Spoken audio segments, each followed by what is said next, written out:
This is the voice of the Report of the Week, signing on. Well, hello ladies and gentlemen, and everyone listening. This is VORW, the voice of the Report of the Week, and I wish you all a belated Merry Christmas, Happy Holidays, and a more up-to-date Happy New Year. This is VORW, the voice of the Report of the Week. The international service, and it is an international service since we are now heard on shortwave radio, also the internet of course though, of this YouTube channel, The Report of the Week.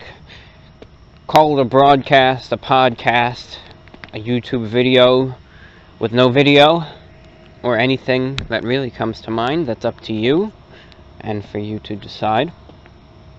But no matter what you want to call it or think of it as, it's VORW, the voice of the Report of the Week, my voice, where I essentially talk for a couple hours, read letters, and discuss topics, issues, and miscellaneous points which would otherwise not be discussed on this channel. Obviously, it's a review channel only, and, well, that kind of limits me. I do an awful lot of talking about burgers and ribs and fries and drinks. But this is where I can talk about other things. The weather, holidays, shortwave radio, lawn chairs, plants, frogs, or anything else that comes to mind, obviously. Sorry for any redundancy, but I thought a brief introduction would always be nice for any new listeners tuning in. If you are listening for the first time, welcome. If you find this program of interest, I'm glad you do. Happy to have you here. And hope you enjoy it. It's a program produced weekly. And again, wish you the very best. Hope you enjoy it.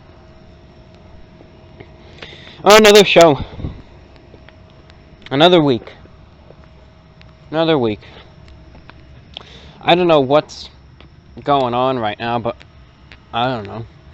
I feel like my heart's pounding out of my chest. I feel like it's just gonna explode at any minute. Don't know why. I feel like I took 15 caffeine pills or something, but I didn't. I only took one a couple hours ago. More than that, about 10, 12 hours ago. Oh well. Oh well. Anyway, enough of that. I hope your holiday went well. That'll be the first thing to start us off today. Hope your holiday went well. I really do. And no matter what it is that you celebrate, Christmas, Hanukkah, Kwanzaa, if you do celebrate anything at all, if you've made up your own holiday that you celebrate, or if you choose not to observe any of these, no matter what it may be, I hope it's been a good one, and if you don't celebrate anything at all, I hope it's been a good week, and hope it's been alright. I know I've talked about Christmas in every VORW before, for a while at least, so I may as well bring it up again. I hope your Christmas went well. If you participate in the gift-giving tradition, hope you got something good. And if you're more of a gift giver, I hope it was a nice one. I hope you put the smile upon someone's face, made their Christmas. And hey, if you didn't, you didn't. It's fine. It's all good. But I hope you had a very good Christmas. Hope you got a nice fat wad of cash from some of your folks. I know that's what everyone looks forward to in terms of Christmas. No one looks at the cards, That's just how it goes. They look for what's inside the cards. Most people. I'm not saying everyone, but a lot of people do.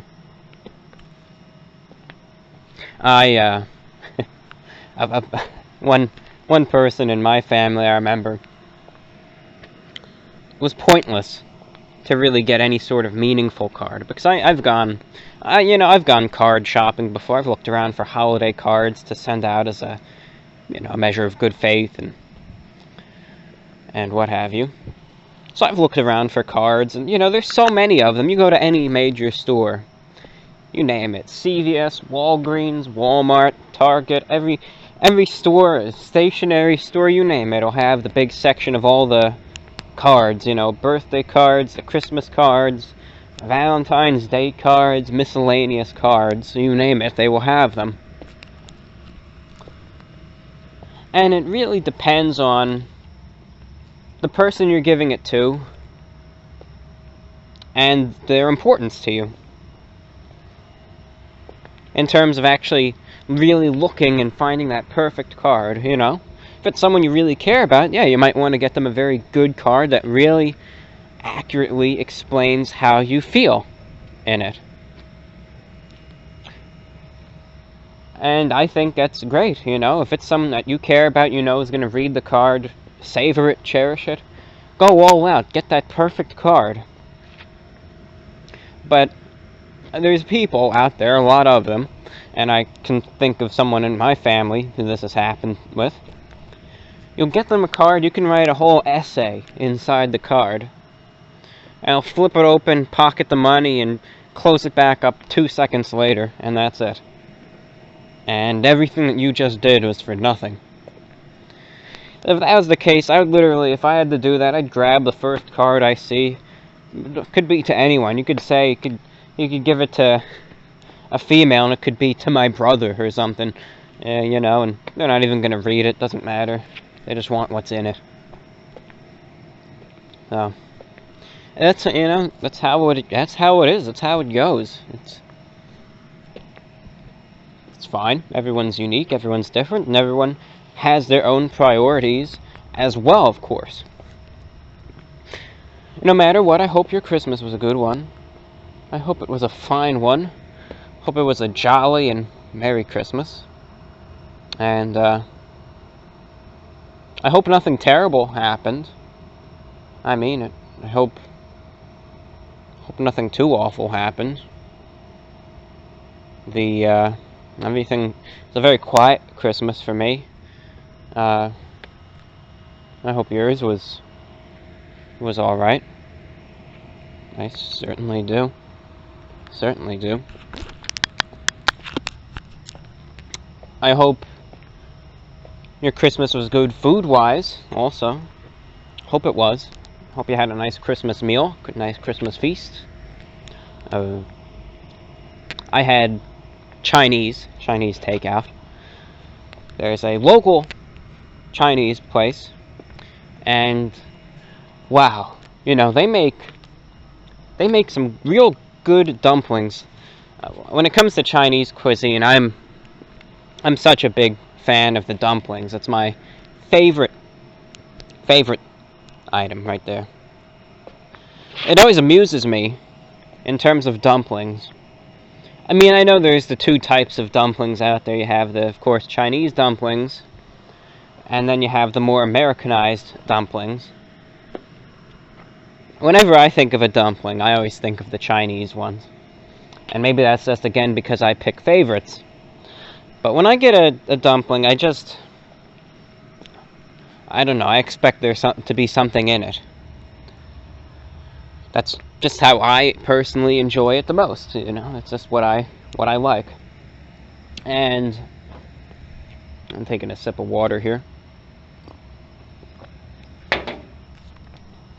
And I remember, I think back to the restaurant chain Cracker Barrel, which is very good, home-style cooking, they make you feel valued, appreciated, good meal too, for a cheap price. And I got their burger. Whenever I go to Cracker Barrel, because it's great for traveling, and it's just a great restaurant overall. And if you're not familiar with what that is, if you're not here in the U.S., of course, Cracker Barrel, that's the name. It's a sit-down restaurant, and it's mostly used to accommodate travelers, but also families as well. And they serve essentially home-style cooking. Sit down, they'll serve, burgers, chicken, some barbecue, you know, an all-around just family-type restaurant. They're big all over the country, but they really appeal to the theme of Americana, you know. They'll, you know, have antiques around the place, have a little store there, play, you know, kind of like some country music or whatnot, but it's a nice place no matter what, and it's cheap too. Now anyway, I always get a burger when I go there because that's my favorite item, and I know it's good, so I'm not going to take that gamble since I don't go there all the time. But I wanted to try their dumplings because they have dumplings there, and I knew they were going to be different, but I still was interested to try them out. So as a side to the burger, I decided to try their home-style dumplings. Well, I didn't enjoy them because it was essentially just a ball of dough, and that was it. And like a little bit of a gravy-type sauce, and it was okay, but it was just too much of that one flavor, and the sauce that accompanied it just didn't do enough. I wasn't a fan of it. Now, the Chinese dumplings, however, perfect. Has that doughy outer layer, and then it has a good portion of whatever you want inside. Now, I always go with the pork dumplings myself. My favorite thing. Some places will serve the chicken ones. They're alright. But if I had to choose, aside from the pork ones, vegetable dumplings would be my next choice. That being said. But the pork, it's always what I go with. So what are we getting to? Well, at this place, it's a local Chinese place. They do it so well. You know, they just do. They do such a good job. Such a good job. Before I ever knew of this place or went here, I would always get the dumplings steamed, you know. That's what I would do, because I liked it kind of soft. I liked that softness to it, that little bit of a doughiness to it. And whenever I would get them fried, and this is just going to the places that I knew beforehand. I'm talking about this couple establishments up in New York. When I would want them fried, or I got them fried, they would just be completely dry as a bone on the inside, and it would be like you're eating a glorified, you know, potato chip. They were that crunchy. So that just wasn't as an incentive. It just wasn't prepared the way that I liked it. Well, if we're talking about this place, this local establishment, I get them fried because they do it in such a perfect way. I mean, number one, the dumplings aren't too overwhelming in terms of size. That's great, easy for dipping. They're not too big, so you get a good portion of everything. And number two, the way they fry it is just, it's wonderful. Maybe this is how they're supposed to be done. Maybe that's their way of doing it. I'm basing it off of the personal experiences I've had with other places. But one side of the dumpling is fried, and it has that little bit of a crisp outer shell to it on one side. The other side is still essentially steamed, still has that soft doughiness. And when you bite it in, because you're not just eating one side and then the other, you take a whole bite and get both sides in there, it just works out perfectly. Because you get that little bit of a crisp mixed in there, and then at the same time you still get that little bit of a doughiness as well, and it just mixes together so well, combined with the pork on the inside. You dip it in the sauce too, and it's perfect. I mean, best I've ever had. No doubt about it. They do it up in such an excellent way. Very nice. So that was great. That was great. So that was my Christmas meal. Hope your Christmas meal was good if you had anything special, you know. I don't know, big Christmas dinner with the family. Christmas goose. Anyone still eat a goose for Christmas? Or is it a Christmas turkey now? Is that the big thing? I remember in my family, when I used to do that, they would have a Christmas goose. I didn't like it at all. I never was a fan of it. Because, see, at least the goose that they would be getting, it's a very fatty bird, you know. And I would eat the goose, some stuffing too. But it was such a fatty bird, I would feel almost violently ill to my stomach, like I was gonna throw up. And if it wasn't gonna, if I had this horrible nausea, and if I didn't throw up, I would be confined to the couch for the next 2 hours because I just felt so physically horrible. So eventually it came down to, well, I'm gonna go to Boston Market and get a half chicken, and I'll bring it to their dinner, and I'll eat that instead of that goose. And that's what it came down to, and that's what I did, and for the longest time that's how it went. But, you know, since I'm, you know, in a different place now, I do my own thing, and that's how it goes. And I'm more than happy with this Chinese takeout. It's such an excellent place. I couldn't be more satisfied with it. It's such a wonderful Christmas meal. And to all the people whose Christmases weren't the best, my condolences. I apologize. I'm sorry. No matter what that specific circumstance that led to a bad day was, if, be it, you know, be it the food burnt while it was in the oven, you know, that jerk of a relative should have kept his mouth shut and instead started a fight, you know. The gifts just weren't good. Somehow the expensive $2,500 electronic fell in the fireplace and got destroyed. Hey, don't worry about it. It'll get better, I promise. Christmas only happens once a year. And never, ever feel compelled to give in to what these other people want, as if your life depends on it. Don't. If certain people make your Christmas miserable, and you can afford to do it, essentially tell them to go shove it. Don't let them run your life like that. You know? Bad thing to say, maybe, but it's what I feel. Don't let someone ruin such a special holiday like Christmas for you.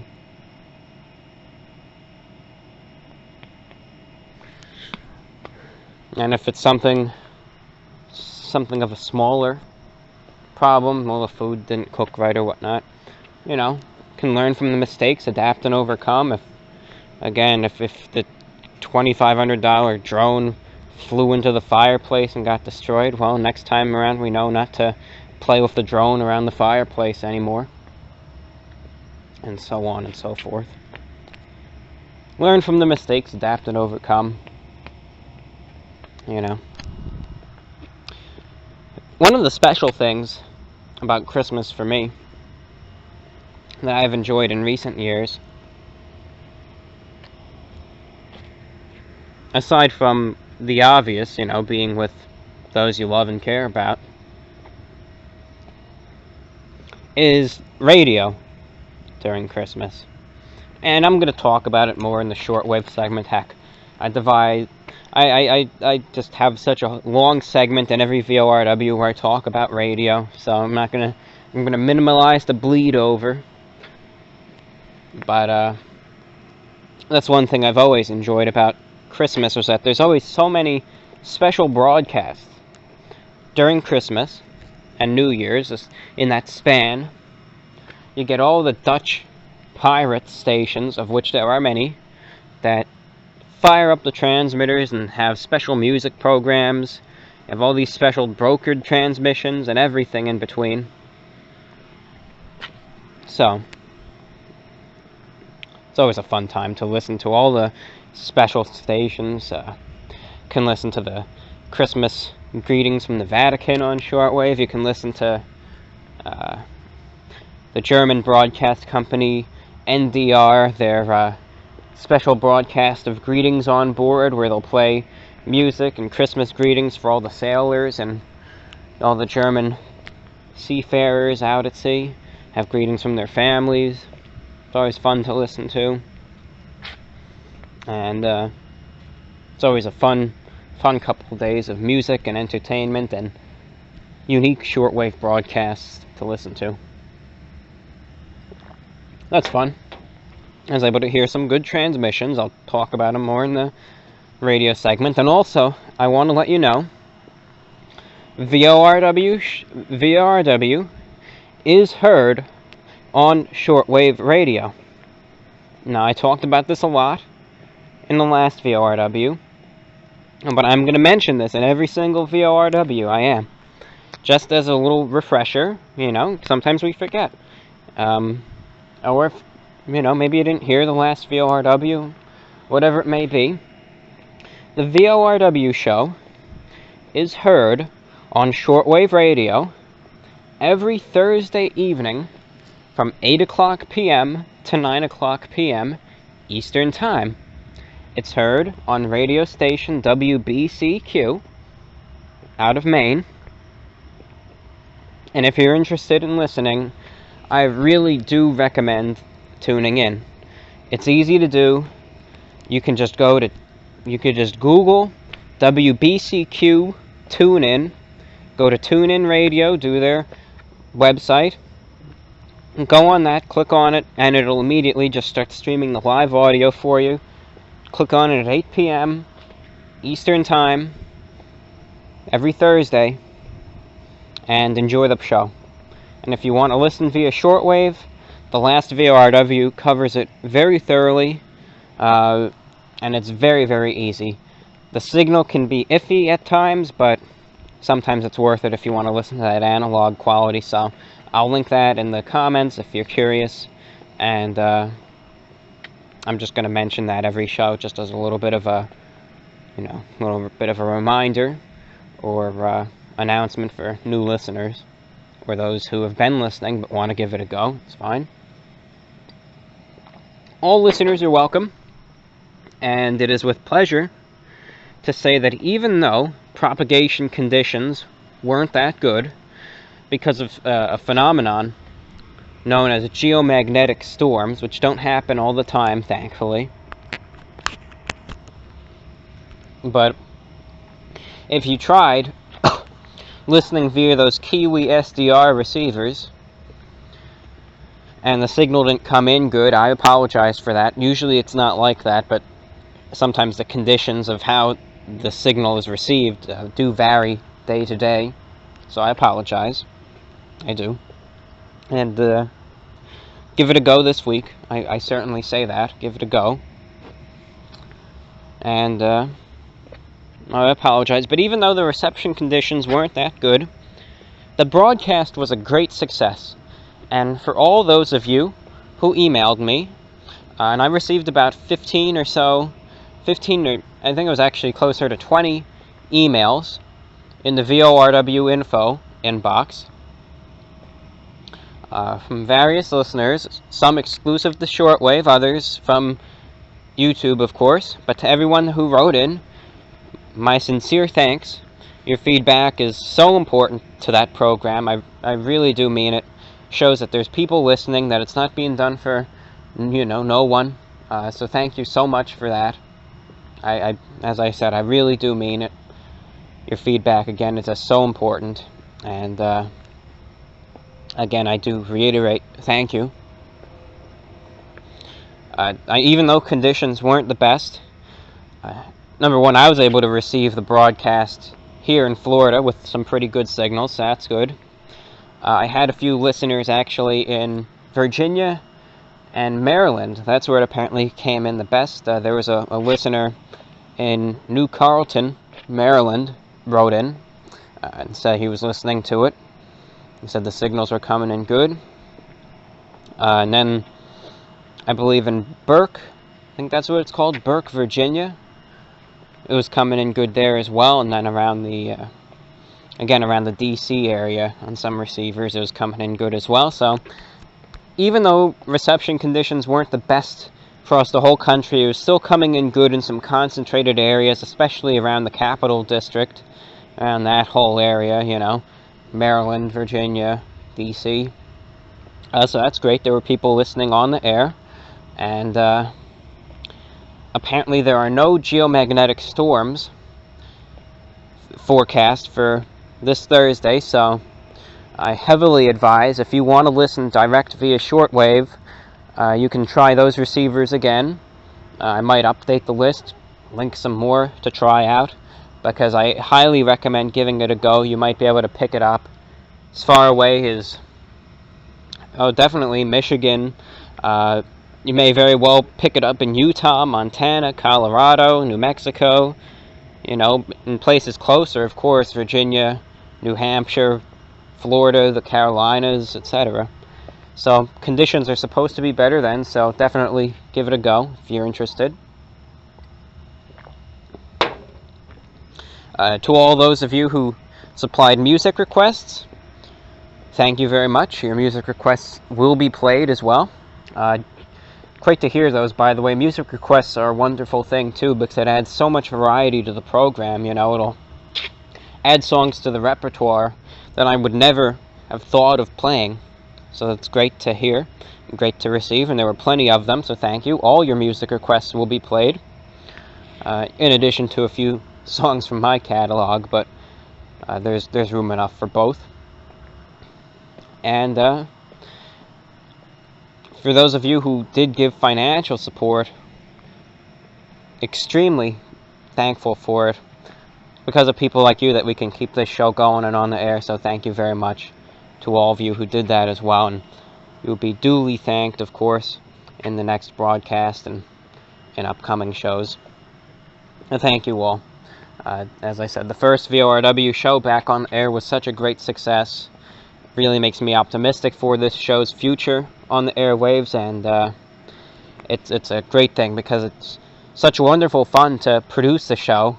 It's very fun to be able to do that, and then to be able to hear it on the air, listen to the music, and see how well it's received from the listening audience. So it's such wonderful fun, and thank you all. Well, I'm sure I have more to talk about. I'm nearly positive I do. Let's think. Well, we talked about Christmas. That was the elephant in the room. Got that taken care of. Talked about the VORW on shortwave. The frequency again, 7490, 7490, 8 p.m. every Thursday, 8 p.m. Eastern. Of course, I can talk about radio, and I will, but I don't want to make it only radio. I want to talk about something else. What is there to talk about? Let me take a sip of water and think on it. I'm not trying to be dramatic. I'm literally thinking, well, what else is there to talk about? Let's see.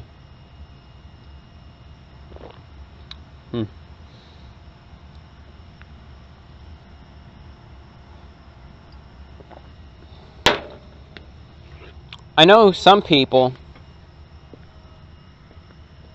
well, I don't know. I haven't gotten too many complaints about it. We'll see. But I really haven't gotten any large number of complaints about it, but this was more a couple months ago, where some people were questioning, some complaining, but mostly questioning about the possibility of a night walk segment, wondering where it went. I don't get that anymore, really, but if you're wondering, and I think that's maybe because I do the recordings outside, so you're able to get some of that ambient noise in the background, perhaps? I don't know, I'm not one to infer. But the reason why I don't do the night walks anymore is simply because I don't really think I'm in an area to do so. I'll cite an example. In New York, I had a place where I can give the walks. It was essentially an isolated area, very good for walking. You see, I just don't feel comfortable really doing these night walks. Now, there's a difference between just night walking and walking and lecturing at the same time. When I do that, I essentially just want to be able to do it in a empty place, you know, someplace where there's really no one around, no one to wake up, no one to confuse. Because quite frankly, if you're up at 3 a.m., you know, sitting outside smoking a cigarette or whatever, and you see some guy walking down the street in the shadows, you don't see the recorder or anything, and he's just sitting there, it seems like he's talking to himself, it might creep you out. I understand that. I'm completely self-aware in that regard. And number one, I don't want to perturb anyone. Number two, I don't want the volume of my voice to wake anyone up or to disrupt someone's pets and then wake them up, you know? So, I just don't feel comfortable walking through a residential area. And it's just not possible. So, as a little bit of a balancing factor, I am able to record them outdoors, not walking around really, but I can pace back and forth, and you still get that ambient noise, so that's great. And plus, number two, if I were up north, it would just be too cold for me to walk around, you know. Speaking of, I guess temperature-wise, it was nice. It was in the 80s today, and it's in the 70s now, so that's nice. Comfortable weather tonight. No coat needed, no coat required. My hands are doing fine. That's great. But that was just an update in terms of the night walk segment and what's going on with that. Let me take a brief moment to make sure this is recording still. I sure hope that it is, and let's see how much we've recorded thus far. Check this out. 32 minutes and something seconds. Okay, that's fine. That's great. Well, with that being said, ladies and gentlemen, let's see what else there is to talk about before we move on to the radio segment. You're listening to VORW, the voice of the Report of the Week. Alright, let's see if anything else is there to talk about. Got my radio out. I think the Vatican is actually coming in pretty good with some, you know, holiday-related programming. Two things actually came to mind to talk about. Number one, the price of rent. Not much to say about it, but it's absurd. You know? Absurd. You know, in some cases, the rate that they're charging, and you're getting almost garbage for it.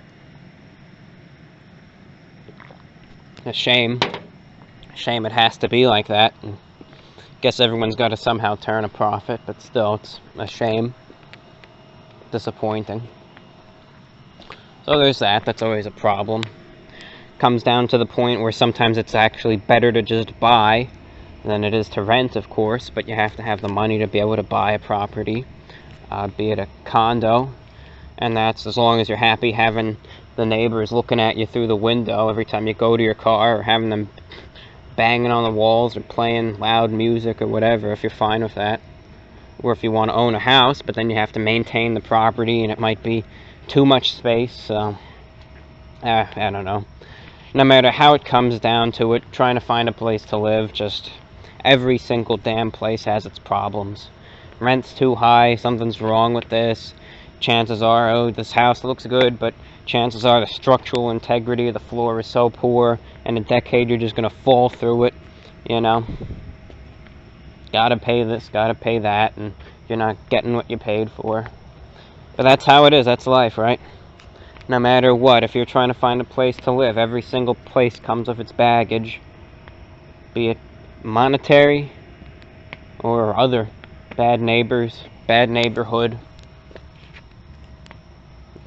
Everything. That tree near the house looks like it's going to fall over in the next windstorm, and your house is going to be destroyed, and you don't have the money to afford to be able to get it fixed.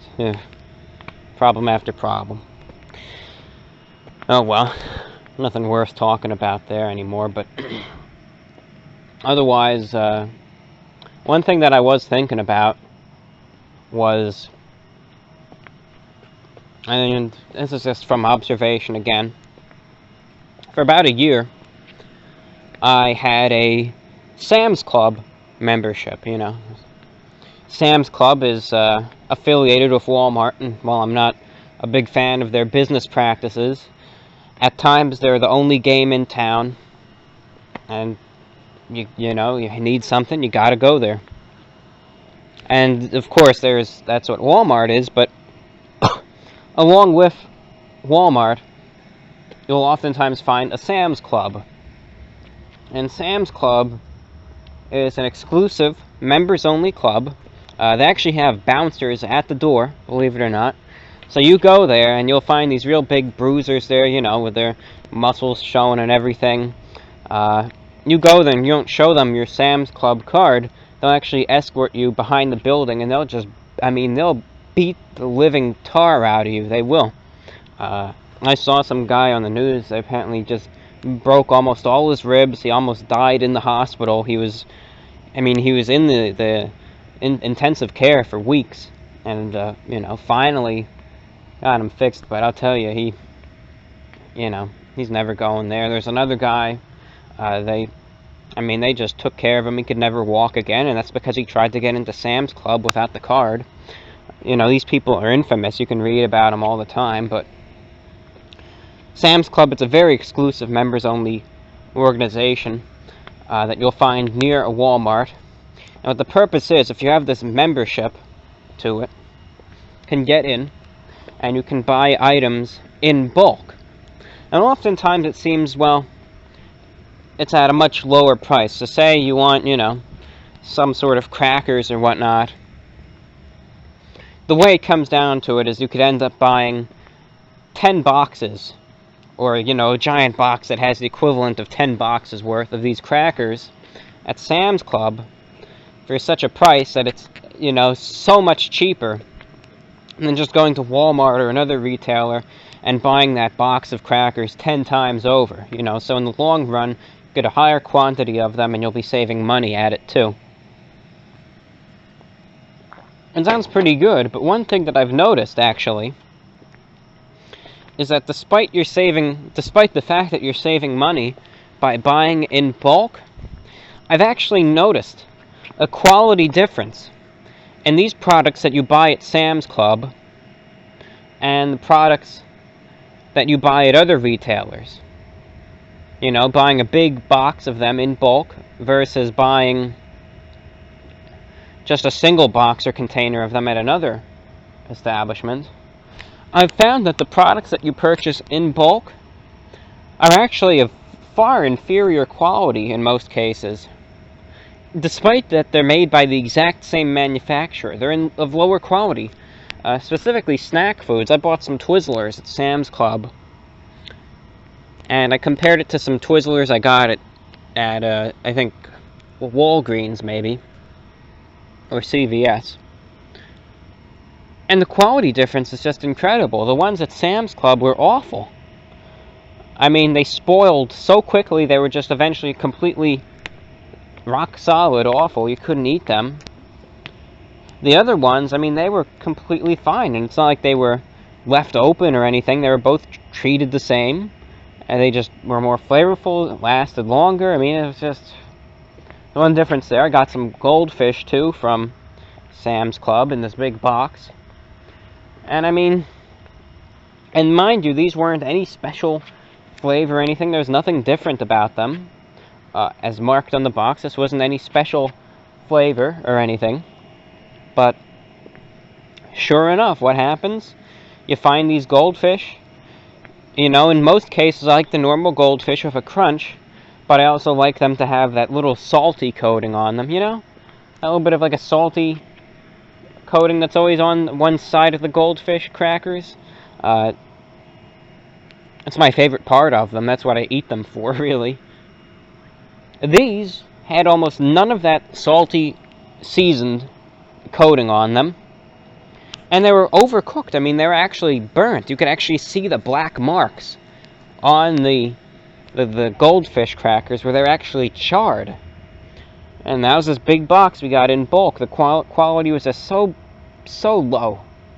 disappointing, really, and that's really made me reconsider this Sam's Club membership, because there's that, then there's also problems with the pharmacy too, you know, quality-wise. So I don't know, something that looks promising to begin with, but in the end, you're sacrificing quality for quantity.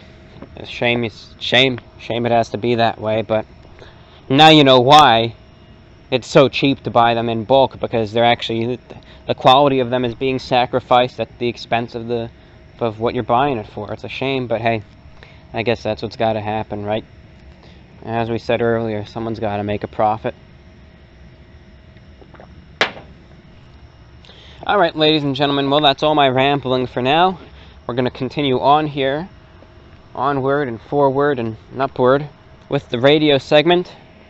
So that being said, ladies and gentlemen, hope you can continue listening. In this segment, we will discuss all things radio, any impending changes coming to the shortwave spectrum, good or bad. And we'll also talk a little bit more about the VORW show that is now heard on shortwave, how you can listen to it, and some miscellaneous comments and interjections thrown in there as well. Thank you for listening so far. So great to have you with us. This is VORW, the voice of the Report of the Week. And this is VORW, the voice of the Report of the Week. And we now continue this program with, of course, the radio segment. I know I say this every single time, and I'll probably continue saying it for many, many times to come. The radio segment is some people's favorite, some people's least favorite. But I always include the program guide for a reason. You know, so if you want to skip by it, you are completely and totally free to do so, and I won't think any less of anyone for doing that. You're interested in what you're interested in, and if radio doesn't appeal to you, that's completely fine. It's totally understandable. You know, there's some people out there who think that everyone has to like what they like. And while I can be quite opinionated on some things, like, you know, certain styles of suits or radio or whatnot, if you're not into it, you're not into it, and that's completely fine by me. It's understandable. I'll just oftentimes talk to, you know, great extent about some of my interests in this program, and that's simply because it's my program. I can easily talk about those things. Well, anyway.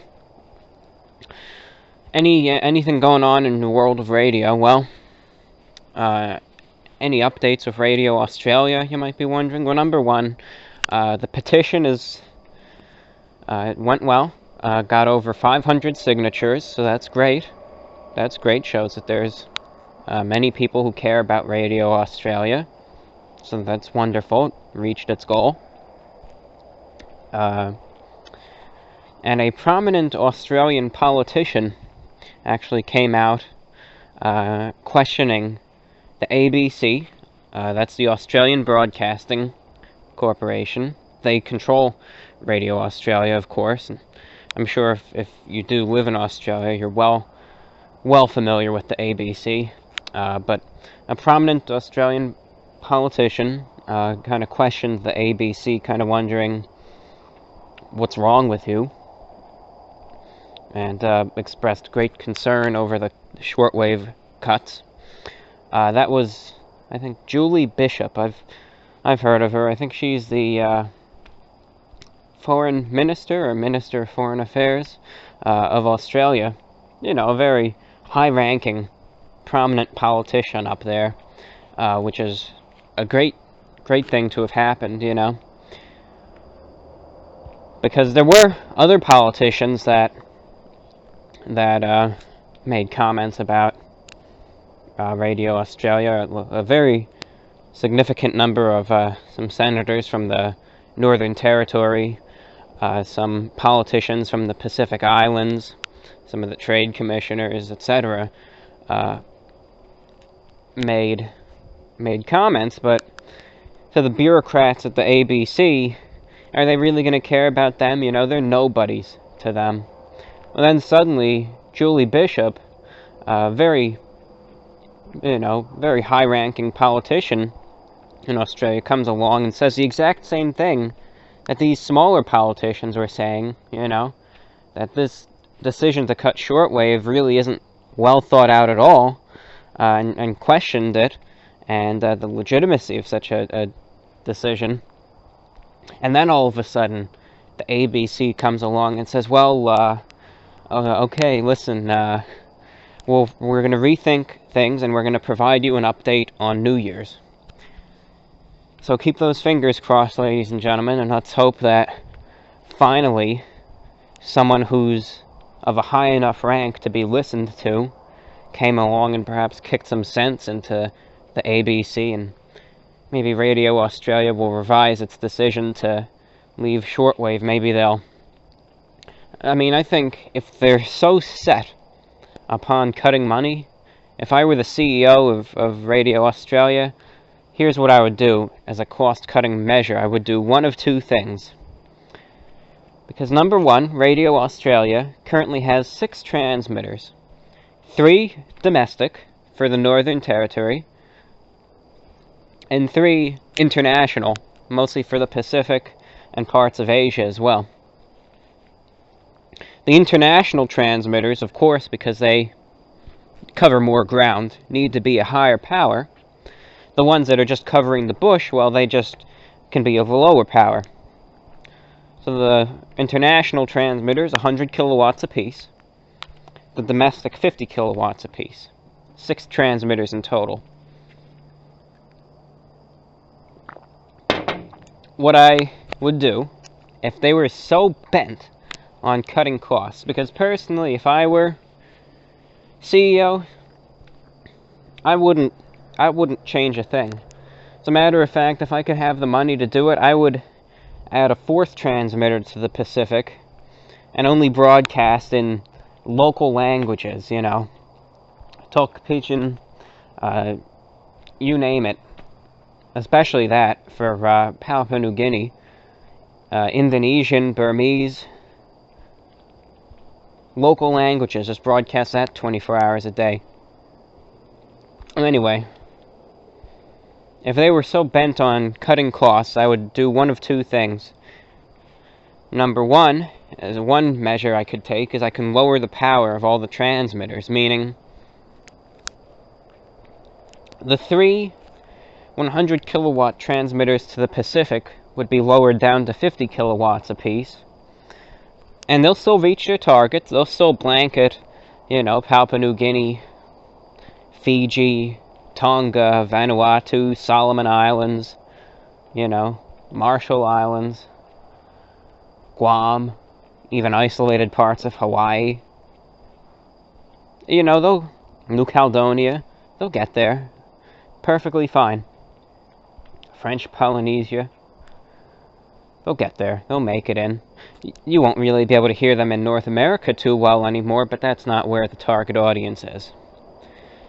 And decrease the transmitters in the Northern Territory down to 25 kilowatts apiece. That'll save some cash, and all the broadcasts will still be on the air. Save money. But if they want a more dramatic cost-cutting measure, I can say, well, fine. We'll look at these 6 transmissions that we have going, and we'll observe the efficiency of all 6, meaning we'll look at the frequencies, the coverage area, listener reports, observations, and see which frequencies propagate the best. Of the 3 that are propagating to the Pacific, you pick one that goes the best. And to the Northern Territory, you pick one that goes the best. So what do you do then? Simply assign one transmitter to the Pacific, one transmitter to the Northern Territory, and just decommission the other 4, shut the rest down. But keep the power level the same. Or if you still want to cut it further, decrease the power levels of both, but as long as you have some sort of transmission for those that mean it, that's what counts. But honestly, if I could have a say in things, I wouldn't do any reductions at all. But That's good news, at least. Good news, so I can't say that's the end of things. It's not. As of now, there's no change to their decision, but they said they're gonna provide an update by New Year's. So, the next VORW, I'll have you all informed, and I'll let you know what happens, but let's keep our fingers crossed that they're going to come to their senses, and as a nice New Year's gift, they're going to announce that Radio Australia will remain on the air. So let's just hope, keep those fingers crossed, and if not, we have till January 31st to be able to hear Radio Australia on shortwave anymore. 9580, that's the frequency in the mornings if you want to hear them in North America. 12065, frequency for Europe, best in the late mornings, afternoons. So, keep that in mind. Hope for the best. And thank you to all those of you who wrote in. You know, thank you. It means a lot. It really does. And, hope for the best. You know, you can't win every time, but it's always, it's worth to try, you know? But you can't win every battle. But hope for the best. That's all at this point. Keep you all updated. I guess next year. Next year, you know, when we get that update. And we'll go from there, but we're just going to have to try to stay positive, optimistic, and hope that sitting in the boardroom they'll reconsider at least, and hope for the best, that's all. I mean, another option that they have is to shut down the Shepparton transmitter site where all the 100 kilowatt transmitters are, and use the smaller one, the Brandon transmitter site, that just has a couple 10 kilowatt transmitters and I think a 25 kilowatt one. I know they're measly in terms of power, but if they beam them right, they can at least still blanket some of the real close islands, you know, like Papua New Guinea, Fiji, New Caledonia, etc., and not completely give up on the Pacific, you know. I mean, at least the listeners in the very rural areas won't have too much RF interference to, you know, to deal with, so they'll probably be able to pick up a variety of signals on even the cheapest of radios. Anyway, keep you updated after New Year when the update goes through. New Year's is always a sad time for radio, you know, it always is, and the reason why is because that's when all the stations that are having problems go off the air. It always, I mean, that's how it's been. And every single New Year's of 2014, 2015, 2016, and now 2017, I found myself sitting there watching stations go off the air. You know, what a wonderful way to celebrate the new year, right? But it's what happens every single year. In 2014, January 1st, 2014, it was Radio Rosai of Russia, signed off all their shortwave, long wave, and I believe medium wave frequencies. Bye-bye, Russia. January 1st, 2015, Deutschlandfunk and Deutschland Radio Kultur signed their long-wave transmitters off. January 1st, 2016, big loss for medium wave in Europe. Deutschlandfunk signed their medium wave transmitters off, about a half dozen of those. Bye-bye. I believe France Info signed all their transmitters off. All the medium wave French stations went off. That's almost a dozen right there. RTL, Radio Television Luxembourg, iconic medium wave broadcast. 1440 went goodbye.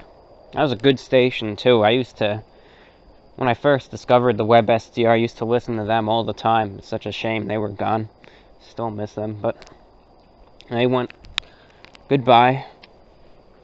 And, well, now it's going to be this year, January 1st, 2017. What's going away this time to follow the trend?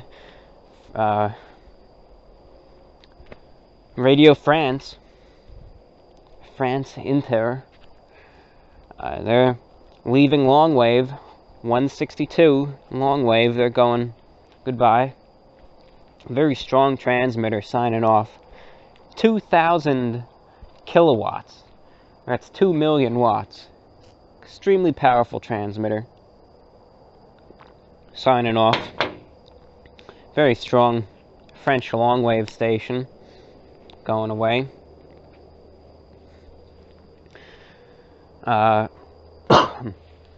So they're going away. What else is leaving the airwaves New Year's, or around New Year's? HCJB, German, leaving the airwaves, and that's a real shame. That's a shortwave station in Germany, low-powered, 1 kilowatt transmitters. That's it. Now they broadcast religious programming in Germany, in the German language, relay it on 3 1 kilowatt shortwave transmitters around the clock to Central Europe. And it's such a shame because they wasted so much money this year actually expanding their shortwave service. They built a whole new, brand new 1 kilowatt shortwave transmitter not even 6 months ago. Set it up, and now they're going to be leaving the airwaves in a couple days. You know, such a waste of money. A waste. So that's 3 frequencies right there going away. And this is a real winner of an explanation. Get a load of this. The reason why they said they were leaving the airwaves wasn't because of lack of listenership or costs, because usually when a station is signing off the air, especially on shortwave, medium wave, or long wave, it's of those 2 reasons, one or the other. Either A, they have the listeners, but it's too expensive to maintain, or B, they have the money, and there's no one listening, or it could be both. They don't have any money or any listeners, but it's usually one of those 2 or a combination of them. But this is the real winner. What was their excuse for not staying on the air and shutting down all 3 frequencies?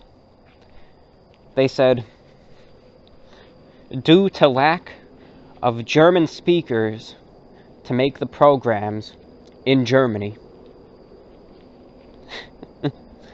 I mean, what a terrible excuse. If they have no money or no listeners, it's fine to admit that. But it would be like if I owned a station here in the US and I said, well, I'm shutting the station down because there aren't any people that there aren't enough English speakers to do the transmissions. When so many people here speak English, it would make no sense. It would be completely illogical. So I suspect that it's probably due to lack of money or listeners and not lack of German speakers in a predominantly German-speaking country. So, they're going off the air. Of course, Radio Australia, that's planned. We don't know yet for sure, but that would be at the end of January. Let's see what else. Trans World Radio, religious station, is leaving the airwaves. They're on, I think, 1395 AM. Have a transmitter, high-power transmitter out of Albania, but they said it's essentially just an old relic of the Soviet Union, and it's a terrible transmitter with horrible audio quality, so we're going to just leave that and divert the medium wave transmissions that still have listeners to newer and better sites. So they're going to reroute the transmissions from that site over to a AM station in Moldova, which has better audio quality to reach their listeners, so that's good. RTE Radio 1 on, I believe, 252 long wave. They're going to be leaving in mid-2017. The decision was originally to leave the airwaves in late 2014. There was a public outcry, so they pushed it to 2017, and now that deadline is slowly coming up, so we'll see what happens there. But they might leave. And yes, this one is a shame. RUV, that's what it's called, RUV, from Iceland, their radio station on long wave, 189 and 207 kilohertz. They're going to be leaving the airwaves, most likely, come 2017 at some point. Now, it's such a shame, because they were a great station. They had very good music. A lot of rock and alternative that they played, but wasn't really any sort of hard rock. It was very pleasant to listen to, though, and that's a shame. They kept that on for the fishing fleets up in the far north, and I had faith in them. I thought they were going to be around a bit longer. I hoped they were going to outlast that stupid Europe Radio 1. I wished that station went off the air. There was a station next to one of their frequencies that just interfered with it constantly, and I just wished they outlived that one so I could listen to RUV better. Disappointment. Anyway, they said that it's just the cost of broadcasting on long wave is too much. So instead they're going to switch the broadcast over to medium wave, which is good. That is a little bit of a positive spin on it, that they're not going to be switching just from long wave to the internet. They're just going to move it from one analog means to another analog means, but it's going to be done as a cost-saving initiative so that they can still reach the fishermen, but save a little cash too. So they're currently doing some testing right now. Nothing's official, but it looks very, very likely that they're going to discontinue their long-wave broadcasts too as well. What is the moral of the story here? Moral of the story, if you remember, about 7 months ago, halfway through this year, I gave a lecture about the future of shortwave radio and how it's just in a state of decline, and it still is, undeniably so. Every year, more stations are dropping like flies. So all I have to tell you is this. This decline in radio isn't really going to slow down at all. It's going to continue with every year. Nothing's going to stop it. But one thing that I need to say is this. All this negative news about these stations shutting off might give you second thoughts about investing in the medium, meaning, say you're interested in buying a shortwave radio or listening to shortwave, and hearing all this negative news about it, all these stations going off the air, well, I don't know. I mean, it's really declining. There might be nothing to listen to.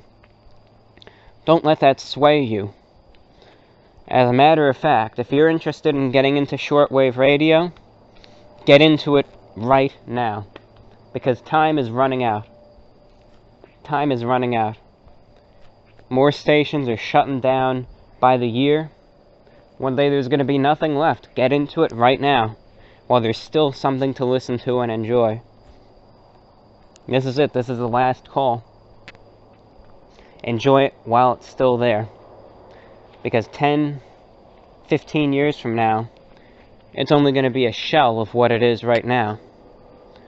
And I mean, what it is right now, it's already just a shadow of its former self. So, look at it that way. There's going to be almost nothing left except maybe a few signals from China that barely make it in, and a real weak North Korean station, and that's it.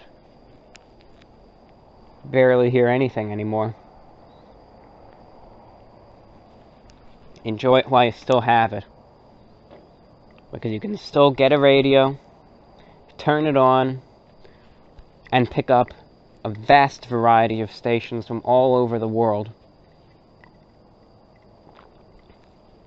You can still turn a radio on right now, hear transmissions from Cuba, Brazil, Guatemala, Mali, Guinea, France, Germany, the UK, Russia, Japan, Saudi Arabia, Indonesia, Australia, New Zealand, Taiwan, China, Mongolia, Solomon Islands, Chile, even Antarctica, South Africa, Tanzania, Egypt, you know. Can still listen to all these countries right now. But one by one, they're starting to go away again. Get it while the getting's good. There's still stuff out there to listen to. Don't wait. So they always say on the infomercials, don't wait, call now. Time is running out. And I couldn't say that more in terms of this. There's still probably about 5 to 7 good years left in the medium. If you're interested in getting into it, go for it. Experiment with the web SDRs. Those Kiwi SDR receivers. Buy a cheap entry-level receiver. Play around with it. Have some fun. Listen to the numbers stations while they're still there. Listen to the radio pirates while they're still there. The ham operators, utility stations, the good old Russian buzzer, the international broadcasters. They're still all there right now. And enjoy them while they are there still. Won't be there forever.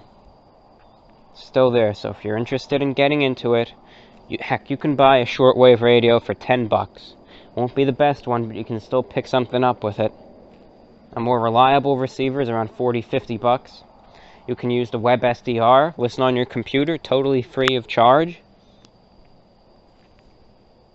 If you're interested, all I can say, and I don't mean it to be bossy or to tell you what to do, but do it now. That's all. If you're interested, do it now. Dedicate, an hour or so to play around with it, and if it intrigues you, go for it, expand further, read a little bit about it, look at some blogs, some of my lectures, whatever.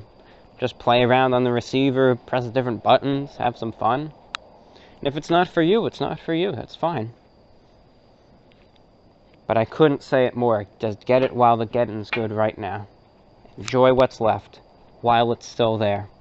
Don't put it off. If you can afford to do it, do it.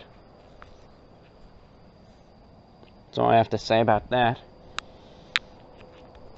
If there's any positive news, and I think I mentioned it earlier, if there's any positive news, there's a very rare occurrence that's going to happen in 2017. A shortwave station, a full-blown international broadcaster, is going to be coming back on the air. With 5 transmitters of their own, 500 kilowatts apiece. So this is a full-blown international broadcaster going to cover every part of the globe. Radio Kuwait is going to be coming back to the airwaves. And wow, even with all these stations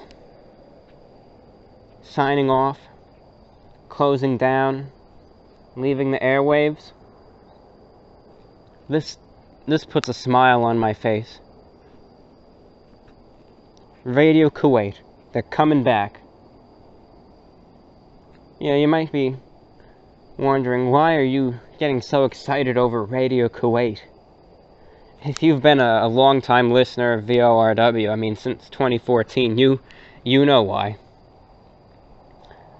Because I've talked for a very long time about how Radio Kuwait was my favorite station on shortwave. Radio Australia is nice. WBCQ is nice. Radio Romania is nice. Voice of America is nice. But Radio Kuwait, I mean, my God. When they come back on the air, listen to them. If you're into shortwave, listen to them, because they are one of the best, if not the best, international broadcaster I have ever heard.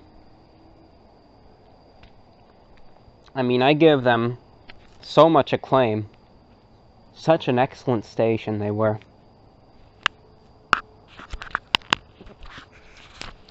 They were, in every aspect. Radio Kuwait, they said they're going to be refurbishing their transmitters, which are about 20 years old. Because Radio Kuwait shut down in 2015. They abruptly ceased broadcasts. And I believe it was due to the fact that their transmitters were just a bit old and just from continual use needed to be shut down. Think of it this way, right? You have a 20-year-old car from the late 90s, and you're driving it around all day until it runs out of gas. It's completely out of gas. You're pulled over on the side of the highway. You can't go anywhere. Just because the car doesn't have any gas doesn't mean now suddenly you're going to scrap the car, throw it away, and buy a new one. You just need to put more gas into the car, and chances are it'll be running like new again, running perfectly fine. Get you to point A from point A to point B. Just needs gas in the car.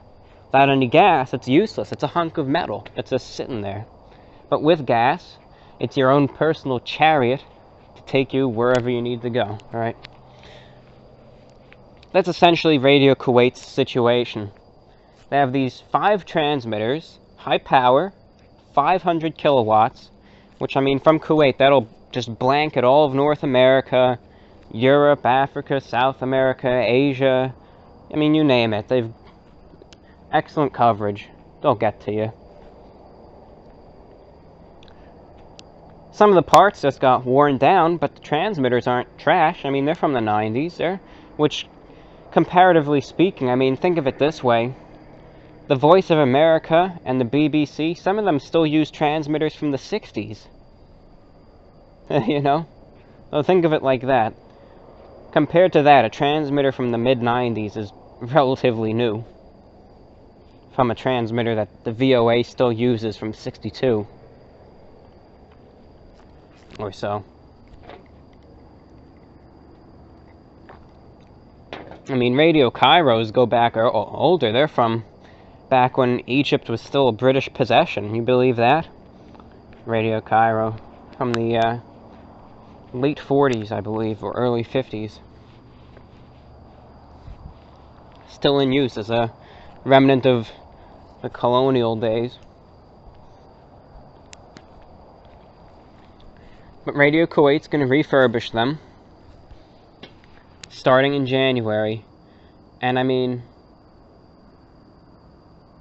that is just excellent. Excellent news. That makes, you know what? When I heard that, alright, fine, I can live with all the losses, because this is just incredible news. I never would have seen this coming, because I'm being honest with you, of all these stations that have closed down, the one station that comes back is the one that just so happens to be my personal favorite. Isn't that such an amazing coincidence? I mean, when I read the news article that talked about how this Swiss company is going to start working on all their transmitters in January, refurbish every single one of them, and get them back on the air, hopefully in the same year. I mean, I was just elated.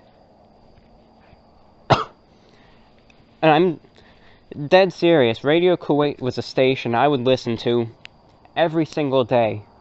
Their English service started at 2 p.m.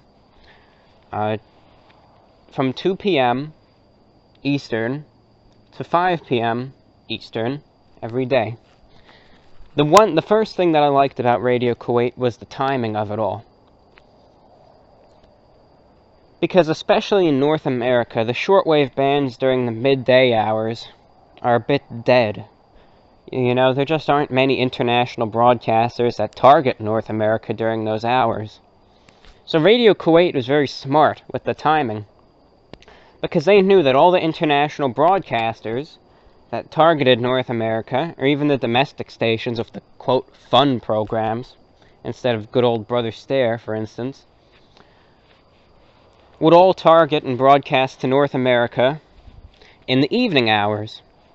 So if Radio Kuwait were to broadcast during then, well, it would give themselves an awful lot of competition. So they thought, how about we broadcast a 3-hour English service with a strong transmitter that'll just blanket North America. How about we broadcast to them during the hours that no other international station really comes in good? And that's exactly what they did. So the first thing I liked about them was that they would broadcast every afternoon, 7 days a week, from 1 p.m. or from 2 p.m. to 5 p.m. Sometimes it would be, they would change the time from 1 to 4 Eastern, but it was usually 2 to 5 Eastern. So that's the first thing that I liked about them from the get-go. Right there. Is I would broadcast in this time slot. Something, you know, I would look forward to every afternoon and listen to. So that was the first thing. Number 2 was the program content. That is what made it. I mean, their programs are what made me tune in every day, full 3 hours, uninterrupted attention. And that's one of the only stations I can say that about, for 3 hours straight, every day.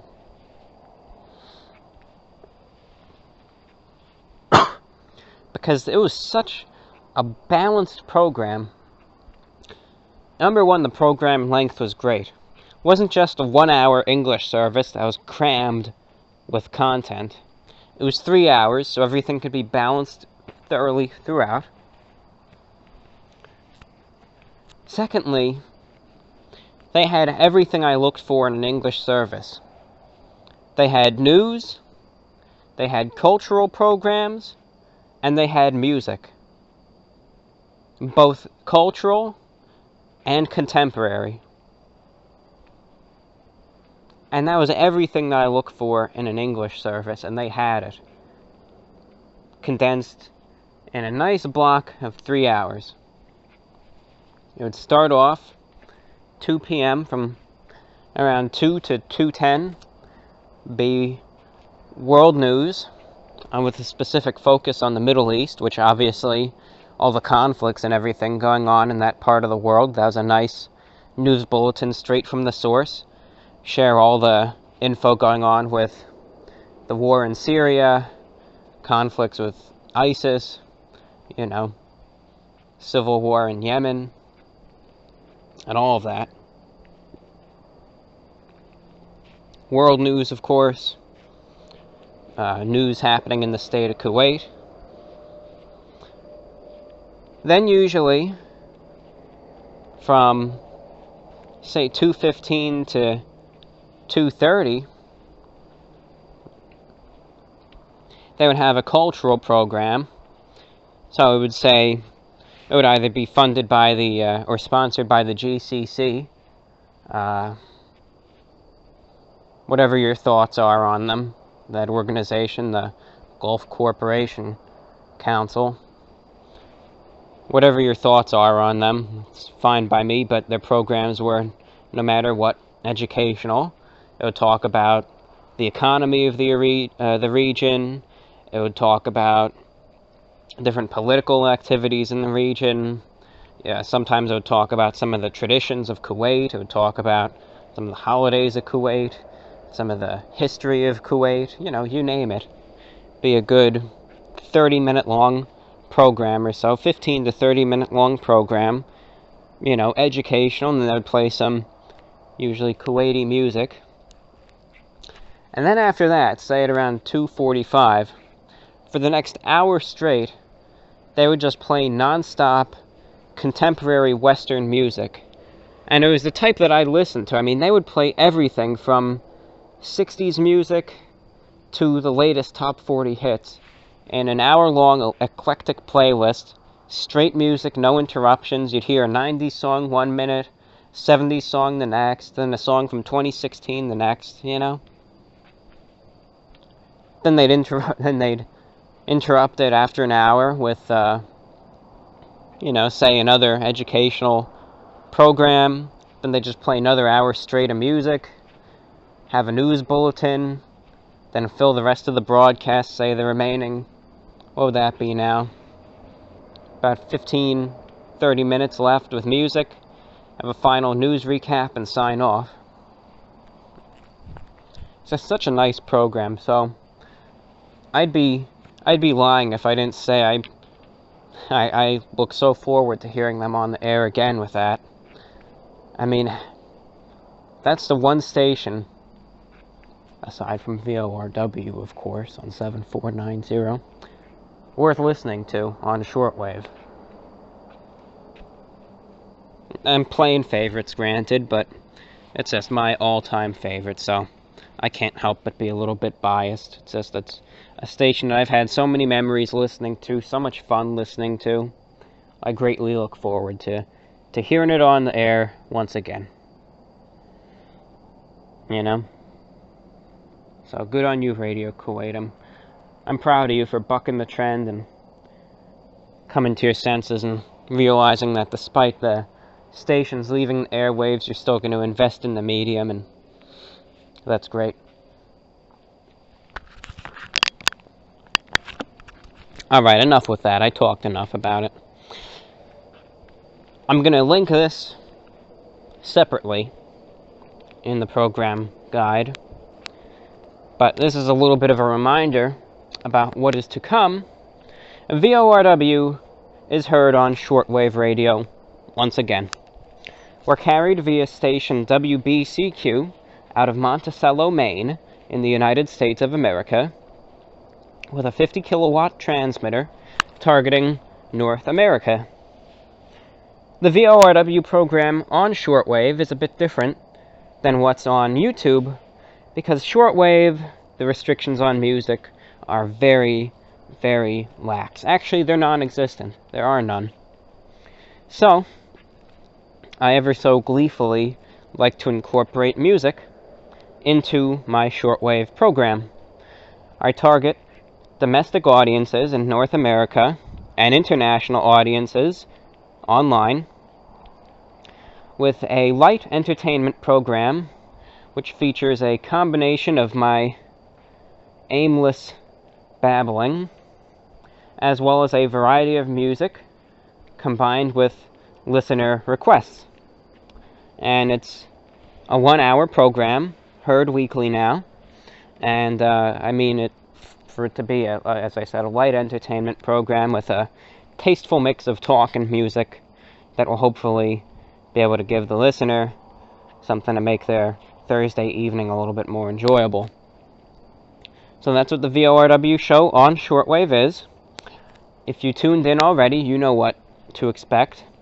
If you haven't tuned in, I highly recommend you do, listen, see if you like it, see if you enjoy it. If you do, you do.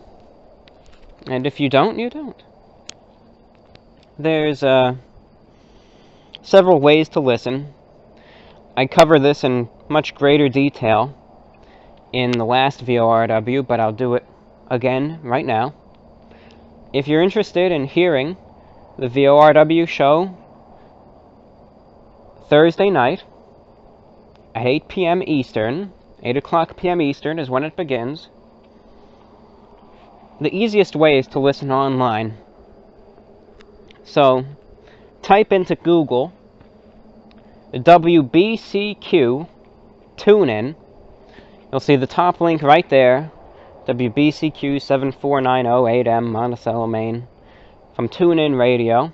Just click on that link. The digital audio stream should start playing automatically, and that's your ticket to listen right there. And you'll be able to hear a high-quality digital audio stream of the radio show, and that's the easiest way.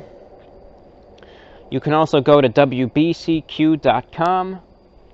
WBCQ.com.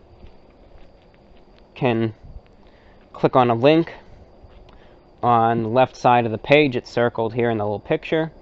It says Listen Live. Then there's another link, WBCQ 7490. There's the MP3 link. You can download that, set up the player, and you're good to go there as well. And finally, if you want to listen via more analog means, and again, in the last VORW, I talk about this in much greater detail, so you can go back and listen, but you can look at the pictures and you can figure this out, I'm sure. If you want to listen via more analog means on an online shortwave radio, you'll see on this little list here, these are all different links to different servers which host these online shortwave radios based on location. You can click on any one of them. Hopefully it'll pick up the station all right. If you enter one of these links in and it doesn't come through, you can try another. Enter any one of these links. Then in the little red box right there on the picture here that I have circled, type in 7490, hit enter.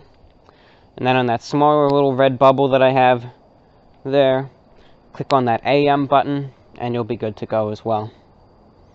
Now it's very simplified, of course. The easiest way is to listen via the web streams, but if you want to listen like you're listening on a receiver, you can do it like that. And of course, if you own a shortwave radio, which I know some people did email, said they had their own receivers, that's great. Of course, obviously then at 8 p.m. Eastern, tune your radio to 7490, 7.490 megahertz or 7490 kilohertz. Tune it to that frequency and hope the signal comes in. You can plug in an external wire antenna for improved reception. You can try putting a little piece of tin foil around the antenna. You can try going outside if weather permits, listen outside if it's warm. If it's cold, you can try to position the radio or the antenna near the window. And no matter what, when the broadcast does come on the air, no matter how you're listening, emails are greatly appreciated with just comments about the program feedback, and music requests are exceptionally appreciated, please. Love the requests. We got a lot for this program, and it's great. It adds so much variety to the show. But just let me know how the signal was coming in if you're listening on a radio, or if you're listening online. Program comments are so graciously welcome. Music requests are welcome too.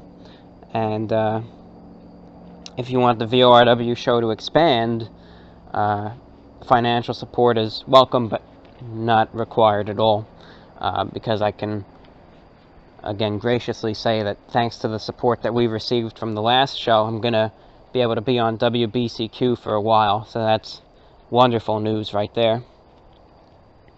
And if you do wish to provide any support, you'll be profusely thanked in the VORW show on air, because you absolutely deserve it. And anyone with a music request too, you'll get acknowledged and your request will be played. And if you want to be shouted out on the air, send me an email too and I will do so as well.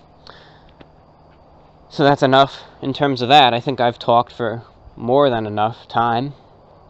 So that being said, let's move along, and let's move on to other things, such as the fan mail segment, where we read and respond to your listener letters. If you'd like to contribute to the fan mail segment, and I also should say, speaking of letters, with the VORW program on air, the email is exclusively vorwinfo@gmail.com, though if you write to the other one, that's fine. It doesn't matter one bit. But if you are listening to the VORW program on Shortwave or online, the Thursday night one, please write to me to let me know that you're listening, because one of the most important things as a broadcaster is to receive at least some sort of feedback. And mind you, there's a difference between reading the letters on air, like for this program, and just receiving emails that I can just type a response to, just to know that people are listening to the broadcast, So I need to know that people are listening, and I also want to hear people's comments and feedback. Even constructive criticism is for the broadcast. So number one, I know the audience that we have out there, where they're listening, how they're listening, and what their thoughts and views on the program are, because I really want to have this program optimized for you guys that are listening, for the audience, and I want it to be a fun and enjoyable program for all. And as I said, your comments and feedback are welcome, and that's what I have there. So anyway, without further ado, we'll take this over to the fan mail segment. If you're interested in writing to this program, the online VORW, with any thoughts, views, opinions, comments, or questions, well, there's one of three ways to do it. Contact me via YouTube, youtube.com/user/reportoftheweek. Click on the About tab of the channel. Click on the Send Message button, type the contents of your message therein, and send it off. If you're more of an email user, which is fine, you have one of two ways you can send it there. Send an email to repweekinterview1@gmail.com. That's repweekinterview1, the number 1, @gmail.com. Or email me at vorwinfo@gmail.com. That's vorwinfo@gmail.com. Thank you for listening so far, ladies and gentlemen. I hope you've enjoyed the program. This is VORW, the voice of the Report of the Week. You're listening to VORW, the voice of the Report of the Week, and this is now the mailbag portion of the program, where we read and respond to listener letters. Obviously, I mentioned in the last few programs, and I'll mention again, due to consolidation issues, in order to produce this program in a swift and timely manner, there is an established quota on the amount of letters which will be read, numbering at 20. Meaning, I will read roughly 20 letters per program. Should that number be exceeded, your letter will not be guaranteed to be read. So writing in, of course, should be voluntary, with the expectation that your letter will not be read. There is a very high likelihood that your letter will be read should you message me, roughly 90-95% chance, but keep in mind that there is that low probability that your letter will not be read. Keep that in mind before writing. We have a number of letters, again roughly around 20, so almost all letters sent my way for this week's program will be read and responded to. So that's good, and always fun to read the letters. Remember, if you want to write in, if you have any questions, comments, suggestions, general thoughts, shout-outs, statements, criticism or feedback, or anything else you'd like to write to me, you have one of three ways to do so. You can contact me via YouTube if you like using the YouTube message system. Contact me via YouTube. The YouTube channel is youtube.com/user/reportoftheweek.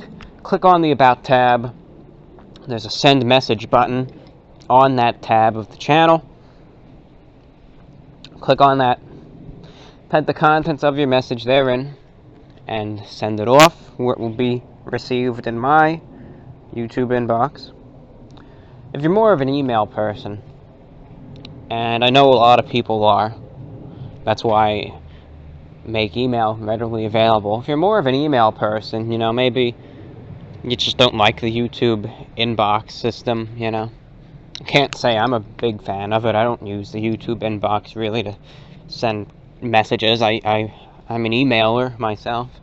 If you're more of an email type of person, though, you can write to me at repweekinterview1@gmail.com.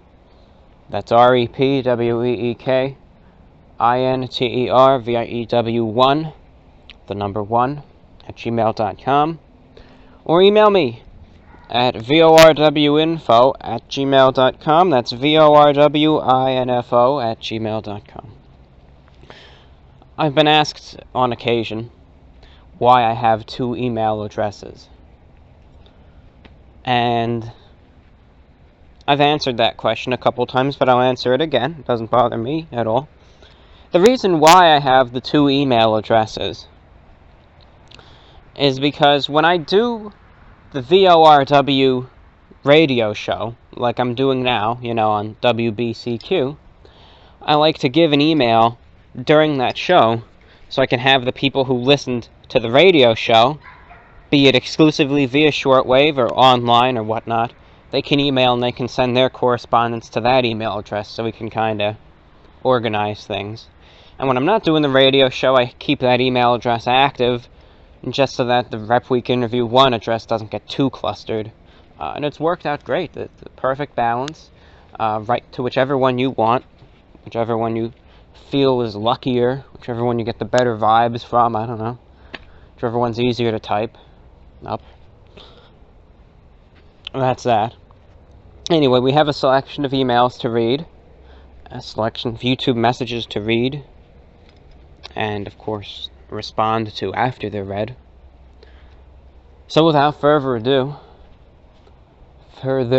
ado, let's get on it. Let's do this. So let's have a seat here. Sit down. And let's begin. Actually, I'm sitting outside here. Bit of a light in my face. Let's move to this chair here. Let's get some of the... There we go. Let's move the computer over here. There we go. Got our water glass. Move that over here too. Okay. I wanted to move to a better locale because the other one just wasn't satisfactory. That's all. Alright. Let's do this, folks. Brightness is good. Okay. Let's start up. Starting with the emails first. I remember I always used to start with the YouTube messages first, but now I do email first. Isn't that funny? Anyway, let's begin. Dear Lecturer, I'm in the process of listening to your newest episode of VORW, and in hopes of giving you a chuckle, I thought I would ask if you ever considered letting fans send in audio files of them doing the introduction to Running on Empty, so you could use them in future episodes. I think that could be fun. Anyway, thanks for letting me yammer. Hope you have a good Christmas, take it easy, and be good to yourself, John. Well, thank you. Thank you for writing. I know you write in pretty frequently, and it's always a pleasure to get your messages there. Thank you for the suggestion, by the way. I've thought of maybe doing something like that at one point for like the VORW radio show, you know, letting people record a little ID or something for the program if they wanted to do that, but I don't know. Just it fell through. You know, fell through. And that sounds interesting, though. It'd be amusing. I don't know how many people would want to do that, but I think it would be fun. I do agree. I do agree with you there. Certainly be of interest. Thank you for writing. Hello, Report of the Week. Merry Christmas to you. Hope things are going well on your end. I was pleased to hear in the new VORW that you're still working on regression of life. I certainly look forward to hearing you read the new manifestation of it on the air sometime in the future. I attached some artwork that I'd sent to you a while back before, and perhaps now you'll have a use for it, since you're doing an on-air reading soon. Take care and goodbye until next time. Well, thank you very much for writing, and I do remember that. Thank you again, and when I do an on-air reading of Regression of Life, I'm most certainly going to use your little title card. For those of you that, I'm going to save this picture for when I read it. This listener designed a title card that I can put up when I read Regression of Life. I think that's very, very creative, so it'll be a little picture to go along with it, kind of. And an update with that, I'm still vigorously editing. I've gone through about 15 pages or so worth of editing. What I do is I'm just rereading the entire story, paragraph by paragraph. I analyze it, I look at the sentences, change the wording a bit. I think to myself, well, would an outside listener be able to understand this point? Does it need to be elaborated more clearly? Did I say too much? You know. And it's just vigorous editing, that's all. So it's still going, and once I edit the entire story, which I hope to be in hope for that all to be done in maybe two weeks or so, I'll gladly do an on-air reading of the program. I'll do that with pleasure. And thank you very much. Your lovely picture will be put to good use then. So don't worry about that. Continuing onward. Hello. I was quite excited to hear my letter read on the last VORW, and I have to say I do like the new format of the show. Though at first I was skeptical about capping the fan mail at 20 letters, it works great. I had thought of writing you on YouTube again, but I'm not really a fan of their messaging system. Also adding the analytics at the end of the VORW show is a good touch. I like it. Looking forward to the Christmas Spectacular show, or perhaps a Christmas Blowout review. One question I keep forgetting to ask is, do you choose your thumbnail for the videos, or is it just at random? Peace. Well, thank you for writing. Thank you very much. And I hope you liked the Christmas Blowout. I know you sent that letter before I did the Christmas Blowout, so I hope you enjoyed it. I hope it was satisfactory. It's a yearly tradition to do the Christmas Blowout. It's something I've been doing for, my goodness, for a long time. I think since at least 2013, maybe 2012 even. And that's nothing it's a crucial part of the channel, and it's something to kind of make the holidays a little special, even if it's just for food reviews, you know. And so I hope you enjoyed it. And in terms of thumbnails, for the most part, the thumbnails are the randomly selected ones via YouTube. You know, when you upload a YouTube video, you have to input all the information, you know. Video title, description, monetize it, what category you want to put it in, and all that. And you also can choose the thumbnail. And YouTube will randomly generate 3 potential thumbnails for you. And if your channel is big enough, you can add your own thumbnails. For a while, I used to add my own thumbnails. And I wasn't, like, you know, a lot of YouTubers, how they get these real fancy, gaudy thumbnails. I don't understand why people like them so much when they got a thumbnail that's so gaudy and completely unrelated to the video, you know, and people click on it. Makes no sense to me. It's false advertising, you know. I don't know. Well, anyway, people like what they like, it's fine. But I used to make my own thumbnails by just going through the video and use this little snipping tool, which essentially just takes a screenshot of the page, and you can take a certain part of that. So I'd take a screenshot of a still from the video and use that as my thumbnail. But lately I've just been going with what YouTube gives me. You know, their thumbnails are always pretty interesting, the ones with their little algorithm picks. And I'm usually satisfied with it. I mean, if the thumbnail doesn't turn out the best, then I will still manually override it and pick out my own. Like for the cheese stick review that I just did, I wasn't too satisfied with the thumbnails. It was just like two of the thumbnails were just too generic, you know, what I had for a lot of other videos, and the third one was me as I was moving, so it was kind of blurred. So I overrode it, and I made my own little thumbnail where I was kind of sitting there looking at the breadstick, or with the cheese stick, I should say. Sorry. Thank you. Thank you for writing. On to the next. Good evening, Review Bra. Very Merry Christmas. Happy New Year's to you and yours. Long-time lurker, first-time writer here. Any big plans for the channel for 2017? Any New Year's resolutions to yourself? Wishing you the best of luck going into this year. I'm a big fan of your channel.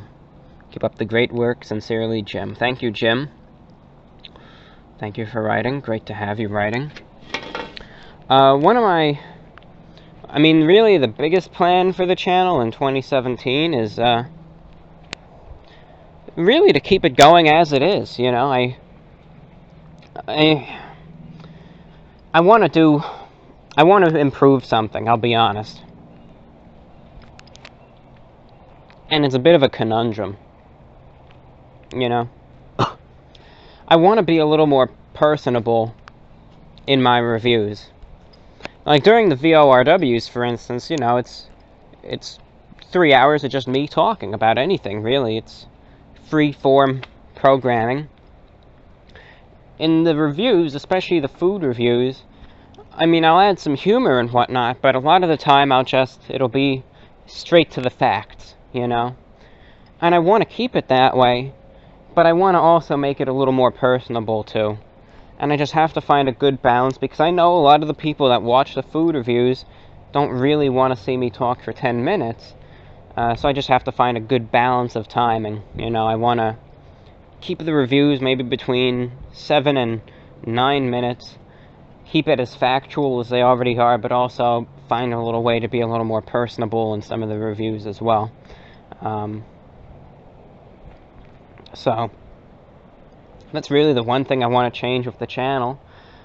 For the rest of it, I mean, I don't think there's an awful lot to change. I mean, maybe if I ever get the chance,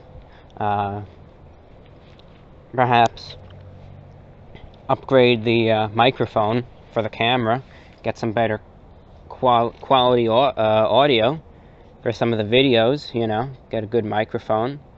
I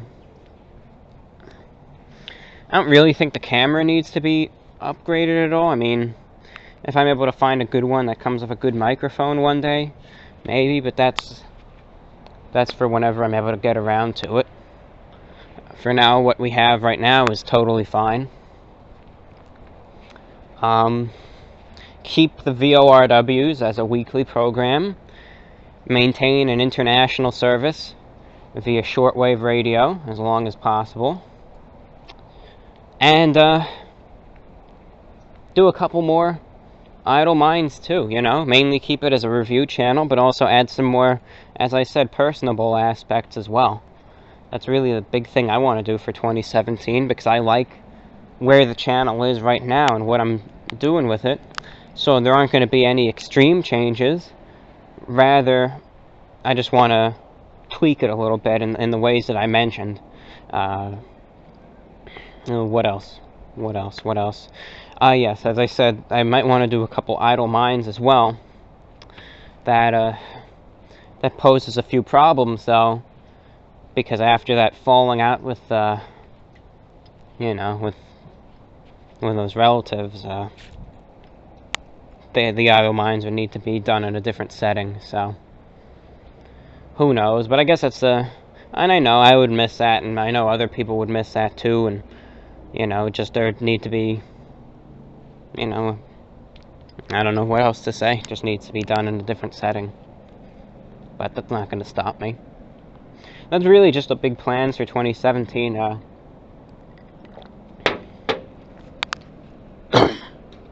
I'm not a big New Year's resolution person, you know.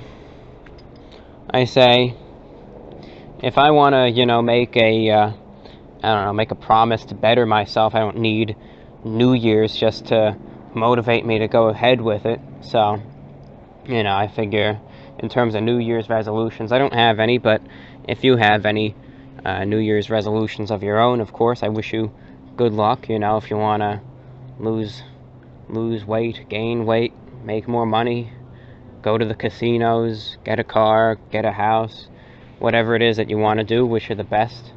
And so I hope if you have any New Year's resolutions of your own, I hope that goes over well. Thank you for writing. The next letter from Liam, Season's Greetings. Merry Christmas from your pal in Australia. Sincerely, Liam. Thank you, Liam. Thank you for writing. Very Merry Christmas and a Happy New Year to you as well. Thank you for checking in. Thank you for writing. Great to hear from you as well. VORW fan mail. I don't know why I have dry mouth today. You know how it goes. You know how it is. VORW fan mail. Hello, my name is Griffin. I'm from Michigan. I'm 9 years old and I love watching your videos. My cousin Carlos showed me your videos at recess at my school. I really like your videos. I watch them every recess and every day on the bus. I really like your videos because you show the foods that my pappy won't ever let me eat. I tried to listen to shortwave radio in my dad's car, but I couldn't hear. I don't have any friends, but I like to think you're my friend.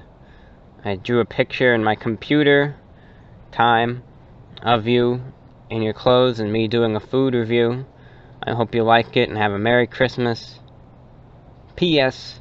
I'm so lucky this year I get to spend Christmas at my mom's house. Well, Griffin, thank you, number one, for writing.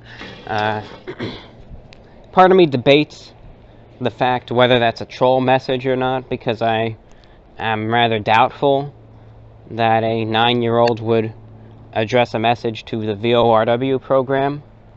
And I'm sure, of all the people that do listen and view the channel, of which there have been many more than I still believe.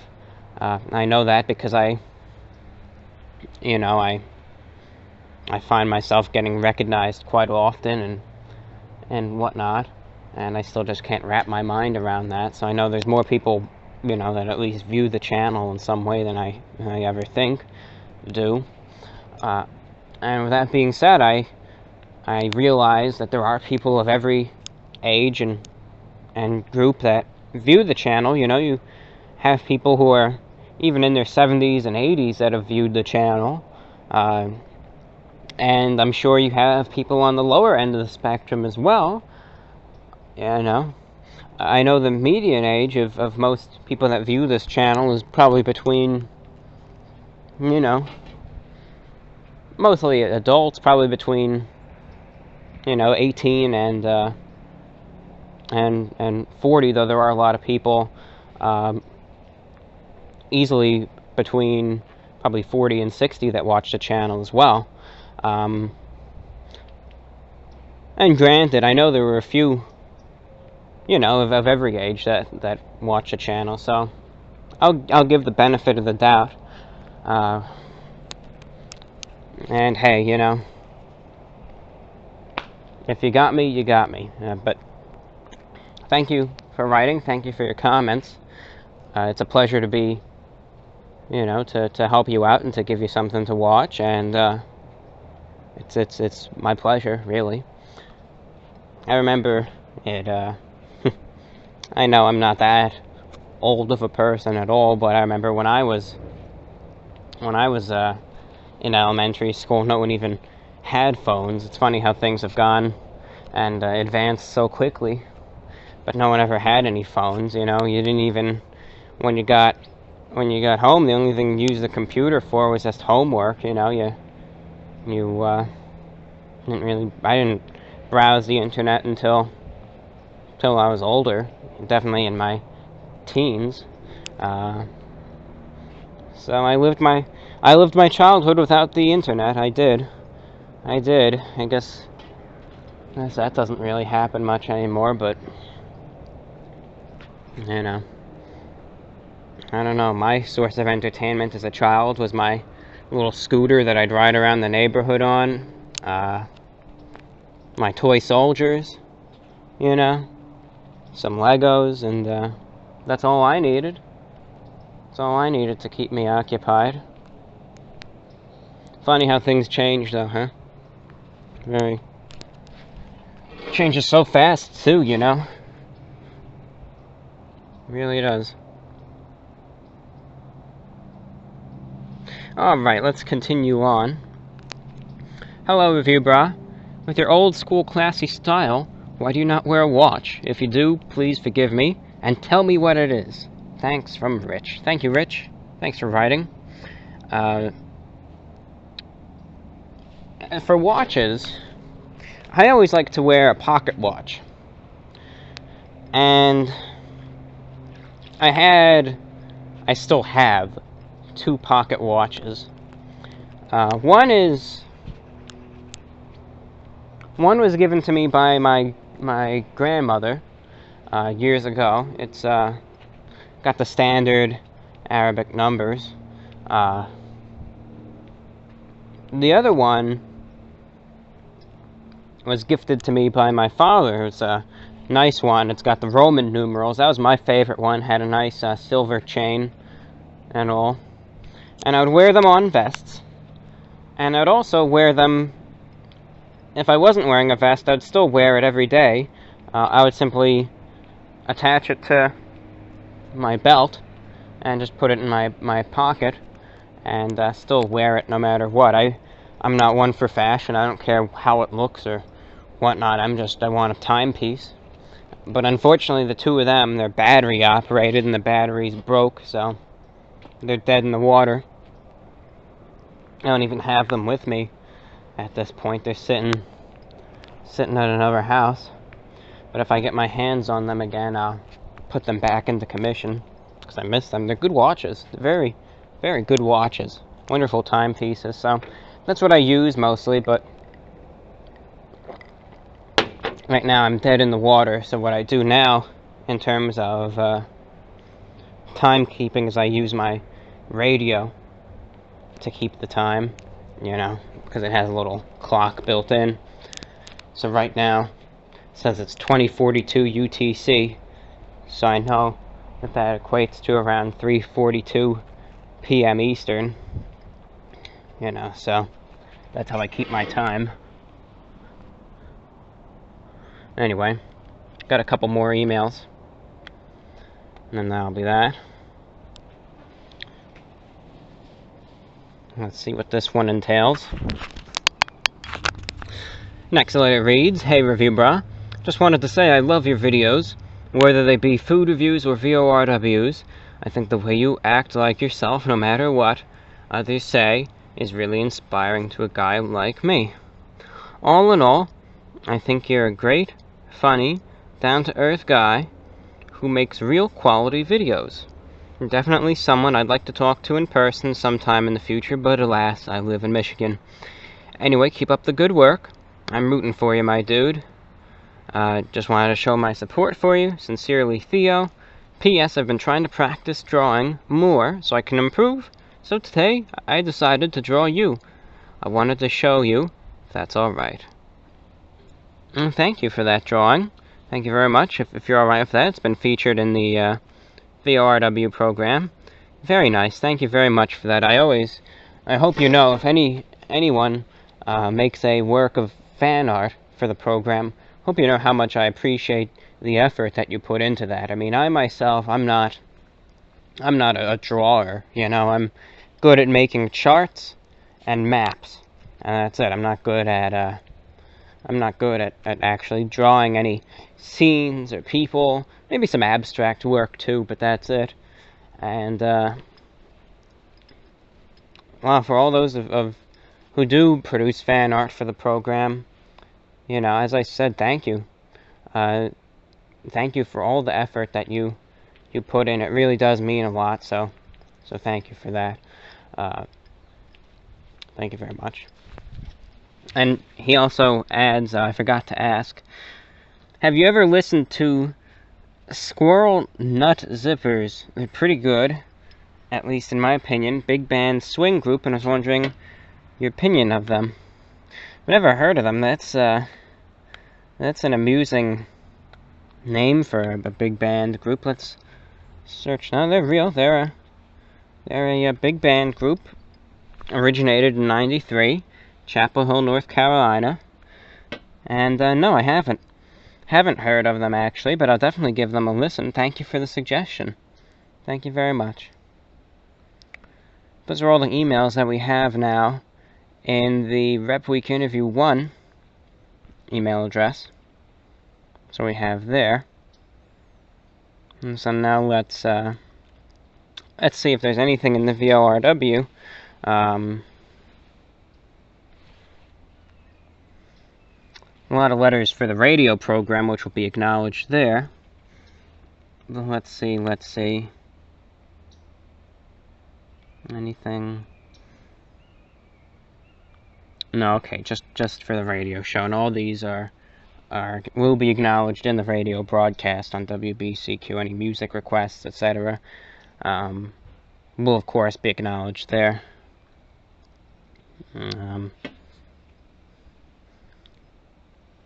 Dr. Kumar of Pakistan writes, "Respected sir," he says, "faith makes all things possible, hope makes all things work, love makes all things beautiful. May you have all the three for this Christmas. Merry Christmas." And he sent that to me and a variety of other international broadcasters as well. So thank you very much for that, Doctor. Thank you. Thank you for your kind message there. I will now jump over to the YouTube inbox, and we'll see what awaits us there. So I'm going to briefly pause for a moment so I can organize everything to be read, and we'll continue onward from there. Okay, and just a few letters, very small turnout for the YouTube inbox. It seems like most letters are sent at least via email, which is great. You know, that's perfectly fine by me since I read the emails first anyway. That bothers me not one bit. Again, just a small turnout. Hey, Review Bra, I just wanted to say Merry Christmas. Thanks for doing all you do. Allows me to stay well informed about my culinary purchases. Wishing you the best. Well, thank you very much for writing. And as I said, Merry Christmas to you and yours as well.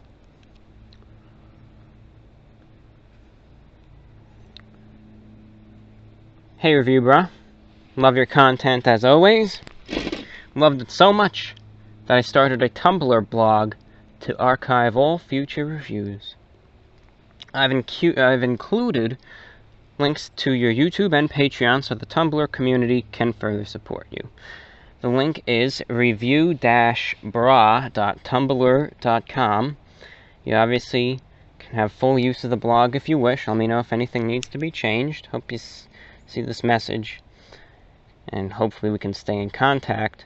Christmas blowout from Patrick. Thank you, Patrick.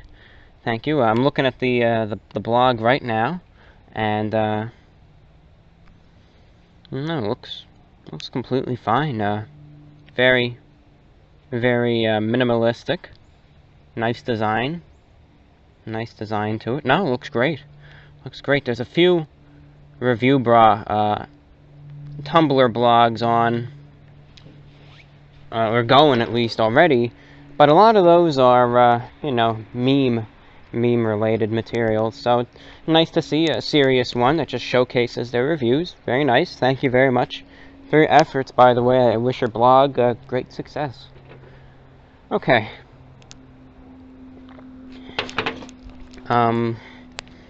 What else? I don't know if I read this one, but I'll read it again. So, if you sent this, well, you're getting a twofer if I already did read it. I injured my hand about a week ago, and I've been recovering in bed. I've been obsessed with your food reviews, outfits, and your charming persona. I still have a great deal of recovery ahead of me, but I can't wait to spend at least part of it watching your channel. Keep up the great work. Well, thank you very much. I wish your hand a swift recovery. I know that's no fun. I know any personal injuries aren't fun at all. I remember when I broke my big toe last year, from a really bad, I just hit it real bad, you know. That wasn't any fun. I mean, there were a couple days where I couldn't really do much, because it hurt too much to walk. I could only hobble around, and, well, I feel your pain. I wish your hand a swift recovery. I do. I do. And thank you for your kind words and support, by the way. On to the next. Review Bra. Oh, Review Bra. I need to thank you. Sincerely, you have no idea how much you've helped me. I'm sure you've gotten this X amount of times like many others. I have fairly bad anxiety, mostly during the winter. A few months back, I passed the Series 7 General Securities exam to be a stockbroker. The first thing that popped into my head, and I have to thank you, Review Bra, whenever I would get over-anxious or start thinking too much, I'd just listen to a VORW, and truly can't thank you enough. All the best. Well, thank you very much for your kind words and support, by the way. And, well, I'm honored to have helped you out. I really am. I mean, I never understand what it is about my programs that help so many people with anxiety, because, you know, I have those problems myself, and my own voice does nothing to me, obviously, but I'm honored to help, really. I am. And it's something that I never expected this channel to do. I never expected it to be able to help other people in that way. You know, I made this channel as food reviews, you know, just that's what it was originally intended, and to see how it's helped so many people in so many ways, it's incredible, you know, it really is. So I'm truly honored, and I mean that when I say it. I am. Wow. Thank you for your lovely message, by the way, and I wish you a wonderful career in stockbroking. And that's what we have for YouTube messages. That's it. There were some troll messages. I apologize if anyone's message got mixed up, because I know it seemed like I read an unusually small amount, so if I did miss your letter, I know there's a quota and all, but since I think we didn't read 20 letters, you can send me a message, resend it or whatnot, and I'll read it in the next show. Because there were some troll messages, you know, but oh well, they're not going to get read. And I think that's essentially all that I have for this program. Is there anything else worth talking about? Anything? Anything at all? Well, I can talk about trains, but I think I'm going to save that for the next show.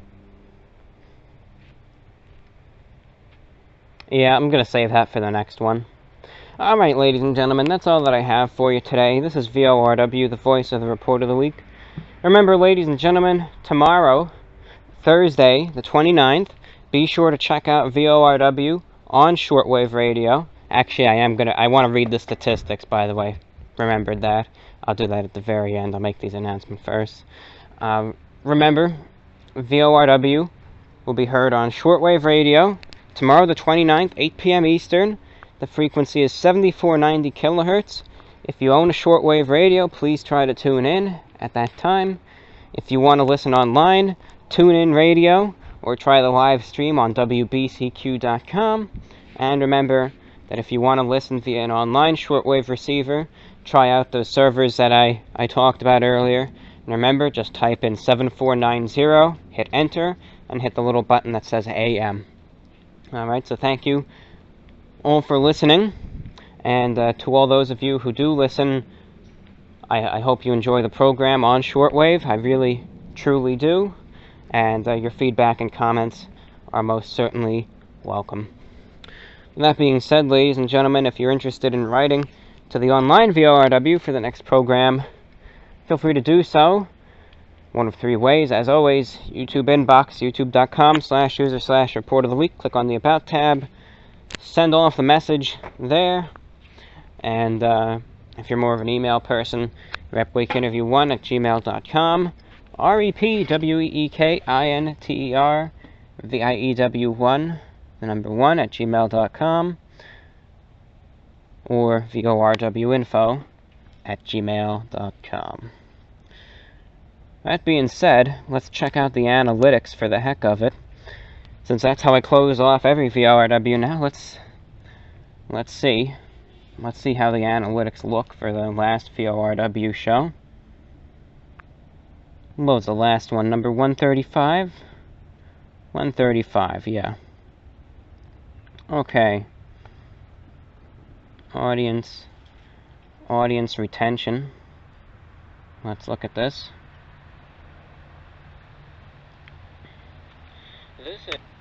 Okay. The audience retention for the last VORW show started out again 100%.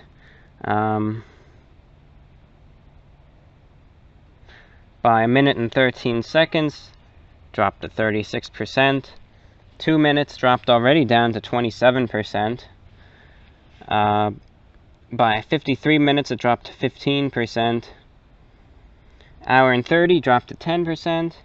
And by 2 hours in, it dropped to 8% listening. But hey, it's 8% better than the 5%, so we're on the up and up. And